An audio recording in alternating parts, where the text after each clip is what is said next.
केंद्रीय माध्यमिक शिक्षा बोर्डाने CTET 2026 ची महत्त्वाची सूचना जाहीर केली आहे. ही जाहिरात 25 ऑगस्ट 2026 रोजी प्रसिद्ध झाली असून 22व्या CTET साठी ऑनलाईन अर्ज करण्याची मूळ कालावधी 11 मे 2026 ते 10 जून 2026 अशी होती. हा कालावधी आता संपलेला आहे. परंतु सर्वोच्च न्यायालयाच्या निर्देशानुसार आता नवीन अर्ज कालावधी वाढवण्यात आला आहे. नवीन वाढवलेला कालावधी आहे 25 ऑगस्ट 2026 ते 1 सप्टेंबर 2026.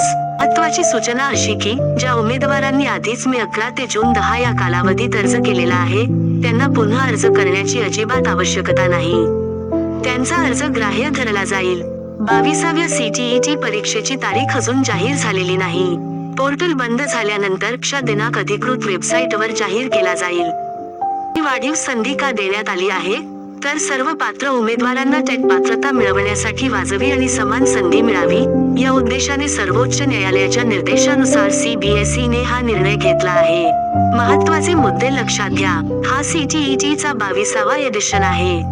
21व्या CTET चा निकाल 30 मार्च 2026 रोजी जाहीर झाला होता. सर्व अर्ज फक्त ऑनलाईन पद्धतीनेच स्वीकारले जातील. तर मित्रांनो, ही संधी वाया घालवू नका. आजच CTET साठी ऑनलाईन अर्ज करा. स्मार्ट अभ्यासाची सोपी सुरुवात फक्त लिप स्मार्ट स्टडी. चॅनलवर नवीन असाल तर अशाच नवनवीन शैक्षणिक व्हिडिओजसाठी आत्ताच लाईक, शेअर आणि सबस्क्राईब करा आणि बेल आयकॉन नक्की दाबा.